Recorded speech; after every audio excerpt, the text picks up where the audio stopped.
2022 में विधानसभा चुनाव हैं, लेकिन एक्सरसाइज अभी से शुरू हो गई है। महान दल के जो संस्थापक हैं, राष्ट्रीय अध्यक्ष हैं केशव देव मौर्य जी हमारे साथ हैं। आज आपने अखिलेश यादव से मुलाकात करी। अखिलेश यादव से मुलाकात के बाद क्या मिशन 22 की बाइसिकल को लेकर के चर्चा हुई, किस तरीके से जाने वाले हैं हम लोग? अभी तुरंत ही माननीय अखिलेश यादव जी से मुलाकात हुई और आगे कैसे महान दल और समाजवादी पार्टी के कार्यकर्ता एक दूसरे से परिचित होंगे, कैसे एक दूसरे से जानेंगे एक दूसरे को, और कैसे आगे विधानसभाओं में तैयारी की जाए, उस विषय पे एक लंबी वार्ता हुई। और आने वाले समय में महान दल पहले से ही समाजवादी पार्टी के साथ 1 साल से, और हम एक रैली कासगंज में माननीय अखिलेश यादव जी के साथ कर चुके हैं, और वो मंच मेरा था। महान दल के मंच पे माननीय अखिलेश यादव जी मुख्य अतिथि थे और उनका बहुत जोरदार सम्मान हुआ और बहुत अच्छी रैली हुई, सफलतम रैली हुई, और उसे देखकर तमाम लोग बौखला गए होंगे। और 2022 के लिए महान दल का नारा है कि महान दल ने ठाना है सपा सरकार बनाना है। अगला सवाल मेरा ये कि बसपा जिस तरीके से बैकफुट पर जा रही है, उसके नेता विधायक कार्यकर्ता लगातार टूट के समाजवादी पार्टी की जा रहे हैं। अब महान दल जिन जातियों पर अपना प्रभाव रखता है, वो जातियां अगर सपा के साथ जाती हैं तो कितना फायदा होगा? महान दल का असर साक्य सैनिक कुशवाहा मौर्य समाज पर पूरे उत्तर प्रदेश में है। कुछ मीडिया में ये बात चलती है कि हम पश्चिमांचल में मजबूत है महान दल, लेकिन हमने कुशीनगर में भी 2 जिला पंचायत जीते हैं और मिर्जापुर में भी 1 जिला पंचायत जीते हैं। हम तमाम जौनपुर में, मिर्जापुर में, अंबेडकर नगर में रैली कर चुके हैं, बड़ी बड़ी रैली कर चुके हैं। हाँ, इतना है कि इधर हमारा थोड़ा असर कम है, पूर्व पश्चिमांचल में ज़्यादा। तो कुल मिलाकर ये साक्य सैनिक कुशवाहा मौर्य समाज का वोट 14% है। पिछड़ी जाति में एक बड़ा महत्वपूर्ण वोट है, बड़ा वोट बैंक है। और ये तीनों वोट बैंक कभी बीएसपी का हुआ करता था 2012 के पहले, और 2014 के बाद 2014, 17, 19 में साक्य सैनिक कुशवाहा मौर्य समाज ने केशव प्रसाद मौर्य और मोदी जी को देखकर अपना 99%, 90% वोट दिया, और वो वोट कभी भी समाजवादी पार्टी का नहीं रहा।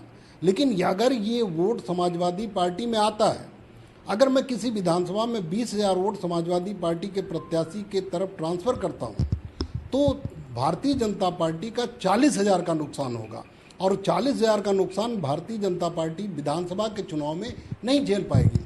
और उत्तर प्रदेश में ऐसी लगभग 200 से 250 सीट हैं जहां साक्य सैनिक कुशवाहा मौर्य समाज 40,000 से 50,000 की संख्या में रहता है, और उनमें से लगभग 100 सीटों पर बहुत अच्छी हमारी तैयारी है, और अभी भी 8 महीने का समय है। और माननीय अखिलेश यादव जी ने आगे प्लान बनाने के लिए कहा कि हम दोनों लोग मिल के रैली करेंगे, और रैली करने के बाद माहौल बदलेगा और पूरी तरह से बदलेगा। और वैसे भी भारतीय जनता पार्टी से लोग, जनमानस नाराज है, किसी जाति बिरादरी की बात नहीं, पूरा उत्तर प्रदेश नाराज है। तो माननीय अखिलेश यादव जी को मुख्यमंत्री बनना तय है, और उन्हें बनना भी चाहिए, क्योंकि उत्तर प्रदेश में जिस तरह से अराजकता पूरे फैली हुई है, उसे खत्म करना, जाति बिरादरी को नहीं देखना। इस समय अपना फायदा कम देखना है, इस समय देश को और उत्तर प्रदेश को बचाना। जब कोरोना, अगला सवाल ये है कि जिस तरीके से अयोध्या में जमीन का जो है लेकर के लूट मची, अखिलेश यादव ने भी ट्रस्ट से इस्तीफे की मांग की है। कोई उस जमीन के मामले में ट्रस्ट से बोलने को तैयार नहीं हो रहा है।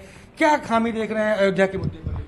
देखिए, अयोध्या के मुद्दे में माननीय अखिलेश यादव जी ने जो बयान दिया वो उनकी जानकारी में होगा। मुझे ज़्यादा इस विषय की जानकारी नहीं है, और बिना किसी विषय की जानकारी किए कि उसमें भ्रष्टाचार हुआ है कि नहीं हुआ है, मैं नहीं कह सकता। रही बात भ्रष्टाचार की, ये तो बहुत छोटा भ्रष्टाचार है।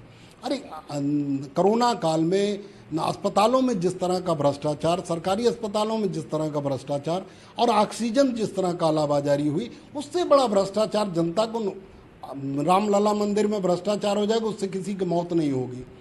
लेकिन जिस तरह से ऑक्सीजन में भ्रष्टाचार हुआ, जिस तरह गरीबों के साथ भ्रष्टाचार हुआ, जिस तरह से अस्पतालों में लूट मची है, वो ज़्यादा नुकसानदायक रहा, और उसका खामियाजा भारतीय जनता पार्टी को भुगतना पड़ेगा। दूसरी बात मैं आपको बताऊं कि पिछली साल 2020 में जब कोरोना पहली बार शुरू हुआ, उस समय कोरोना काल में जब भारत में पहला मरीज मिला कोरोना का, दूसरा मिला, तीसरा मिला, 10वां मिला, 50वां मिला, 100वां मिला, 500 मरीज तक हमारे प्रधानमंत्री को होश नहीं था, बेहोश थे।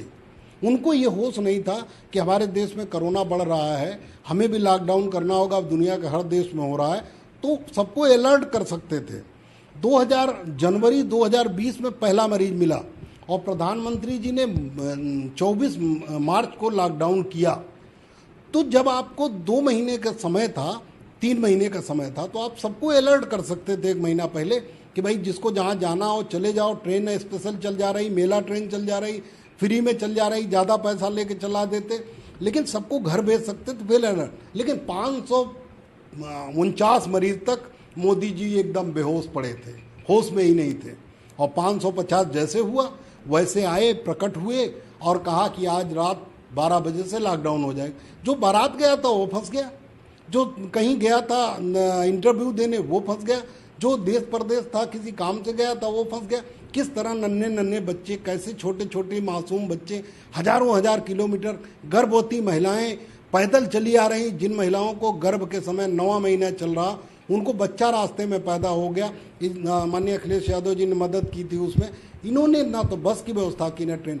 एक सवाल मुझे योगी जी और मोदी जी से पूछना है कि अगर ट्रेन चल गई होती, बस चल गई होती कोरोना काल में, लोग 24 घंटे में सूरत से, गुजरात से, महाराष्ट्र से, दिल्ली से, बिहार और गोरखपुर पहुंच सकते थे, तो कोरोना फैल जाता।